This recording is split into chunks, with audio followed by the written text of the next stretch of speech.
Imagine seeing your street turning into a pond every time there is a heavy rain. A woman named Betty turned to our 7 News problem solver Michael Schwartz after saying she got nowhere with the city of Buffalo when it came to the flooding in her neighborhood. Every time it rains, so let's say 15 times at least, you call city, nothing happens, over and over and over. The 311. You get nowhere. Then they refer you over to the water company. Water company come out and they say, oh, it's not us. They check my water lines and everything and say, no, you're good. It's not that, it's this. Betty's story aired early today on Good Morning Buffalo, and just a few hours later, we received these photos from Buffalo Sewer showing the scene on Wyoming Avenue.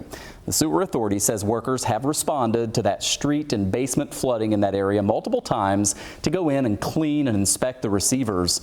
It's likely that the flooding is due to surface material blocking the grates. The authority promising to continue to inspect and clear debris and also evaluate if an engineering solution will be necessary.